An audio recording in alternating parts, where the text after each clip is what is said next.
Acara kami lanjutkan dengan pembacaan ayat suci Al-Quran, yaitu surah An-Nisa ayat 124 sampai 127 yang akan dibawakan oleh Ananda Izzatunisa Abida Fitri. Kepada Ananda Izzatunisa kami persilahkan.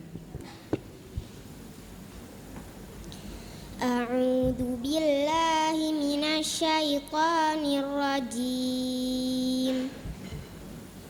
Bismillahirrahmanirrahim. Wa man ya'mal minas solihati min dzakarin aw unsa wa huwa mu'minun fa ulaika yadkhulunal jannata wa la yudlamuna naqira. Wa man ahsanu dinan mimman aslama wajhahu lillahi wa huwa muhsinun wattaba'a millata Ibrahim hanifa wattakhadallahu Ibrahim khalila. Walillahi ma fis samawati wa ma fil ard wa kana Allahu bikulli syai'in muhita. Wa yastaftunaka fin nisa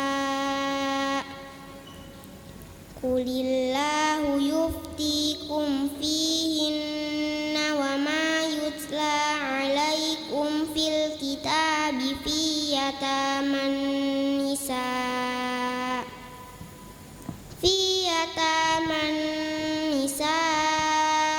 illati la tu'tunahunna ma kutiba lahunna wa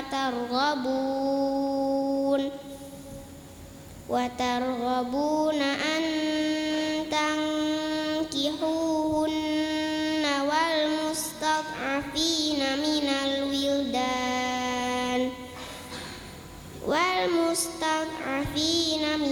wildani wa an taqumu lil yatama bil qist wa ma taf'alu min khairin fa innallaha kana bihi alima.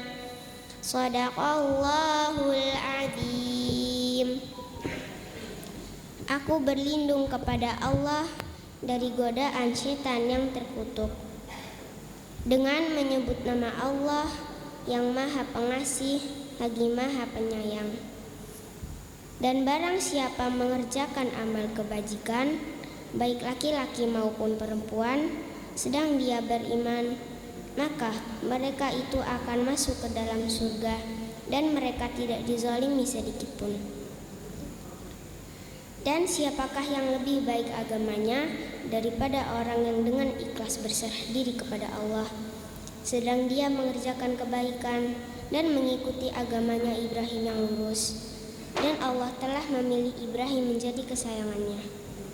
Dan milik Allah lah yang apa yang ada di langit dan apa yang ada di bumi. Dan pengetahuan Allah meliputi segala sesuatu. Dan mereka meminta fatwa kepadamu tentang perempuan.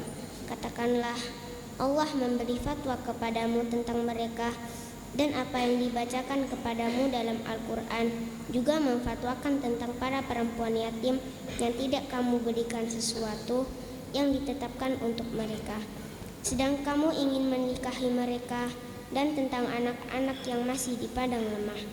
Dan Allah menyuruh kamu agar mengurus anak-anak yatim secara adil, dan kebajikan apapun yang kamu kerjakan, sesungguhnya Allah Maha mengetahui, Maha benar Allah dengan segala firman-Nya. Wassalamualaikum warahmatullahi wabarakatuh. Ananda Izzatunisa mohon tetap berada di atas panggung. Selanjutnya kami undang dengan hormat untuk hadir di depan Ibu Fenty Ari Sujito untuk menyerahkan sertifikat dan kenang-kenangan.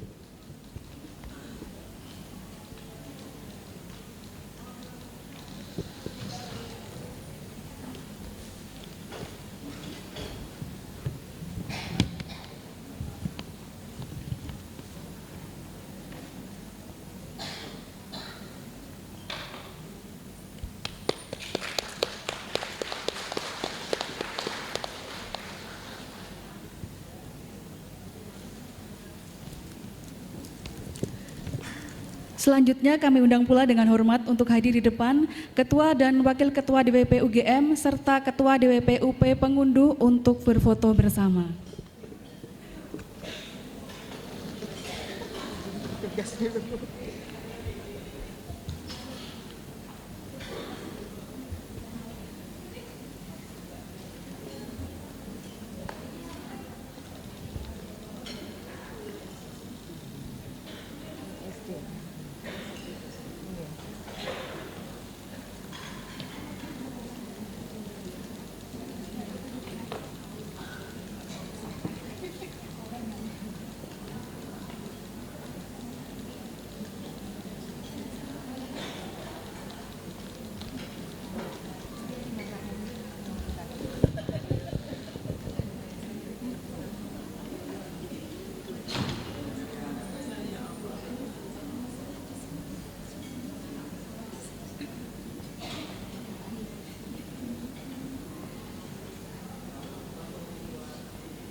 Terima kasih. Ananda dan ibu-ibu sekalian disilakan untuk kembali ke tempat duduk masing-masing.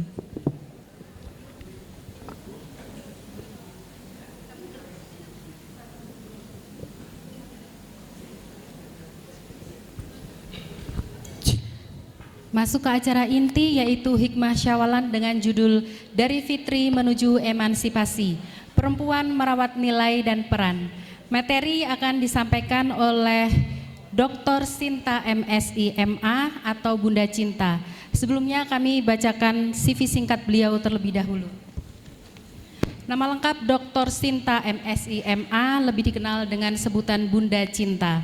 Riwayat pendidikan formal, S1 Pendidikan Sains di Universitas Negeri Yogyakarta, S2 Sains di Institut Teknologi Bandung, Prapasca Fakultas Psikologi Universitas Gadjah Mada, S2 Magister Sains Psikologi jurusan Psikologi Pendidikan Universitas Gadjah Mada, dan S3 Doktoral Psikologi di Universitas Muhammadiyah Yogyakarta. Pekerjaan saat ini beliau adalah dosen psikologi di beberapa perguruan tinggi di Yogyakarta, konsultan, trainer, dan narasumber bidang psikologi dan pendidikan di berbagai instansi, perusahaan, dan sekolah-sekolah, owner dan direktur di Bunda Cinta Psikologi Center Yogyakarta, penulis buku psikologi, artikel-artikel pendidikan dan sains di beberapa surat kabar, tabloid, buletin, dan majalah. Kepada Bunda Cinta kami persilahkan.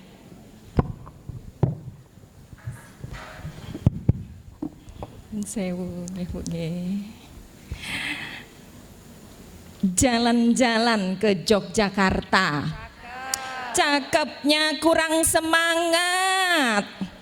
Jalan-jalan ke Yogyakarta. Jangan lupa membeli bakpia. Senang sekali bertemu dengan ibu-ibu semuanya. Semoga kabarnya selalu sehat dan bahagia. Boleh saya dengar tepuk tangan semangatnya. Ibu-ibu, Masya Allah cantik-cantik semuanya ini, Bu Hindun dan pasukannya nih, Masya Allah. Kita masuk ke acara inti. Waktu saya tidak lama, hanya dikasih 30 menit.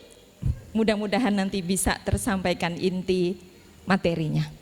Saya tidak akan bicara hal yang berat-berat. Kita ngobrol yang ringan-ringan saja, tidak usah yang berat-berat. Karena saya lihat nampaknya hidup ibu-ibu. Oke, kita mulai ibu-ibu semuanya, mohon izin. Yang saya hormati Ibu Ketua DWP UGM, ibu-ibu wakil ketua, ibu-ibu para senior, para pengunduh, para pengurus, dan terutama tamu-tamu kehormatan kita, anggota Dharma Wanita Persatuan Universitas Gadjah Mada Yogyakarta yang keren-keren dan luar biasa. Bismillahirrahmanirrahim. Assalamualaikum warahmatullahi wabarakatuh.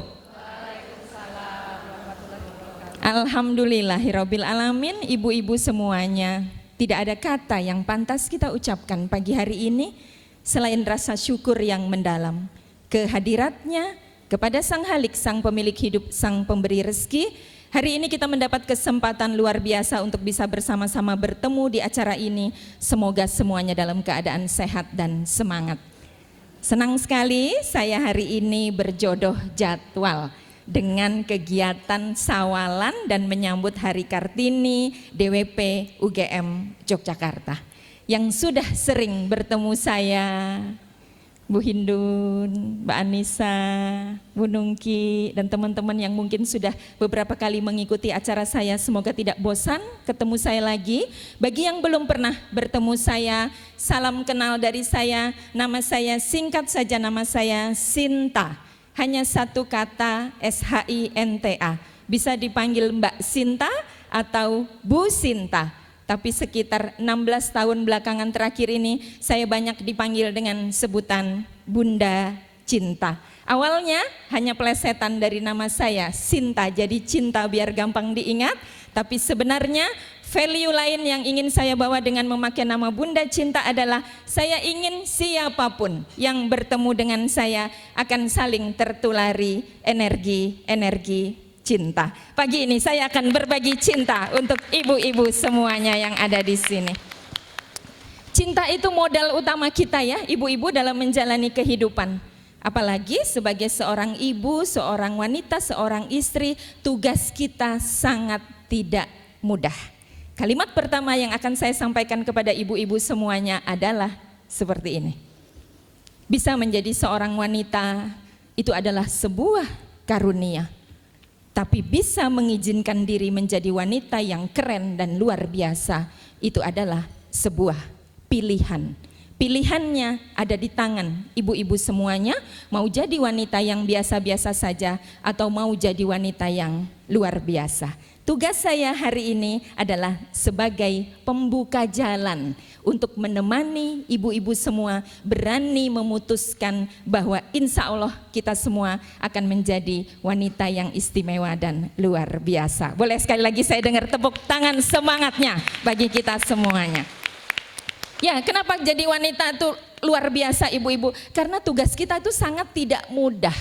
Bisa menjadi wanita, sebagai perempuan, sebagai istri, sebagai ibu, peran kita sangat luar biasa.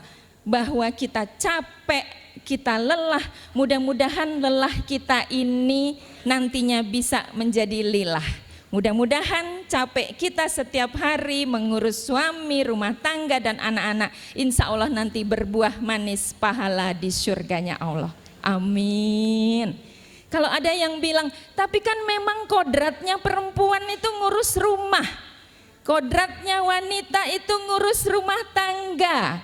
Kita perbaiki sama-sama yuk ibu-ibu, kita luruskan. Bahwa sebenarnya kodrat itu berbeda dengan peran, ya, berbeda dengan gender. Kalau kodrat itu segala sesuatu yang sudah tidak bisa dirubah lagi, pemberian dari Yang Maha Kuasa. Kodratnya wanita itu adalah hamil, melahirkan, menyusui, itu kodrat. Tapi kalau peran di dalam rumah tangga mestinya kita bisa berbagi peran dengan si dia sang kepala keluarga itu suami kita tercinta. Jadi kalau ada yang bilang kodratnya perempuan kan memang nganter anak ke sekolah. Oh bukan, itu bukan kodrat. Kodrat kita adalah melahirkan, hamil, menyusui. Jadi kalau mengantar anak ke sekolah, membantu mengerjakan PR itu bukan kodrat, tapi itu peran, itu gender ya, peran sosial. Karena membantu PR anak, membantu menyapu teras itu tidak perlu dikerjakan dengan menggunakan rahim, tidak perlu dikerjakan dengan harus punya payudara. Jadi itu bukan kodrat. Nah, cara membedakannya semudah itu ibu-ibu. Apakah itu peran atau kodrat? Kita lihat kalau laki-laki memang dia tidak punya rahim, beliau tidak bisa hamil, menyusui, melahirkan. Tapi beliau bisa membantu kita untuk sama-sama berperan, mengurus anak-anak, mengurus rumah tangga. Nah, kali ini saya ingin mengajak ibu-ibu semua untuk kita semakin menguatkan peran kita. Bahwa sebagai ibu memang capek, sebagai wanita memang lelah, tapi sekali lagi mudah-mudahan lelah kita nanti akan menjadi lilah. akan memberi pahala luar biasa kita nanti di surganya Allah. Allahumma amin. Kemarin kita baru saja merayakan Idul Fitri. Banyak di antara kita yang lalu setiap hari mengucapkan minal aidin wal faizin, mohon maaf lahir dan batin. Yuk ibu-ibu kita bahas sedikit, ada apa sebenarnya dengan maaf lahir batin, minal aidin wal faizin. Jadi kalau selama ini mungkin kita baru saja bisa melihat atau mengungkapkan yang sering terdengar, tapi tidak banyak di antara kita yang mau mensucikan diri secara batin. Jadi kalau lahirnya kita bisa minta maaf, mudah-mudahan batin kita ini juga bisa kembali fitrah mensucikan diri untuk tidak banyak berprasangka negatif, tidak banyak iri dengki pada orang lain. Mudah-mudahan maaf lahir batin kita benar-benar bisa membuat kita menjadi pribadi yang sehat jiwa dan raganya. Sesuai juga dengan value yang dibawa oleh ibu kita Kartini, bahwa wanita yang kuat itu wanita yang seperti apa? Kok macet ya Mas? Tolong di next, dari sini macet. Oh, oke. Sekali lagi. Oke. Jadi kalau Ibu Kartini itu mengajarkan bagaimana kita bisa bertumbuh, bagaimana kita bisa berani, bagaimana kita berdaya. Halal bihalal, silaturahmi, sawalan, mengajarkan kita untuk saling memaafkan. Memaafkan itu bukan hanya untuk orang lain, tapi sesungguhnya memaafkan itu juga berguna untuk diri kita sendiri. Menghapus dendam, menghapus benci, sakit hati, itu tidak mudah. Tetapi tidak mudah bukan berarti tidak bisa. Bisa kalau kita sama-sama mau belajar. Nah, salah satu contoh kita adalah Ibu kita Kartini. Bukan sekedar bicara tentang emansipasi, tapi Ibu Kartini mengajak kita semua belajar untuk menjadi wanita yang kuat tanpa menghilangkan kelembutan kita. Menjadi wanita yang mudah memaafkan bukan berarti merendahkan harga diri kita. Mudah-mudahan kita bisa semua ya ibu-ibu untuk jadi wanita yang kuat dan luar biasa. Siapa dia wanita yang kuat? Ini dia wanita yang kuat itu siapa dia? Tidak lain dan tidak bukan kita ini semuanya. Kita setiap hari diminta, boleh tepuk tangannya buat kita semuanya. Saya menyebut ibu-ibu semua ini dengan istilah mom. Mom itu apa? Ini mom, Mbak Anissa ini mom, master of multitasking. Kita diminta untuk punya 5 tangan, 5 kaki. Mulai dari bangun tidur, mengerjakan banyak urusan. Walaupun mungkin di rumah kita sebagian ada yang punya mbak yang bantu di rumah, ART, tapi tetaplah kendalinya ada di diri kita. Luar biasa ibu-ibu, sejak bangun, buka mata, sudah mulai mikir, ini mau bikin sarapan apa, gitu kan ya. Mau apapun profesinya, ke dapur, buka kulkas, siapkan lauk pauk dan lain sebagainya.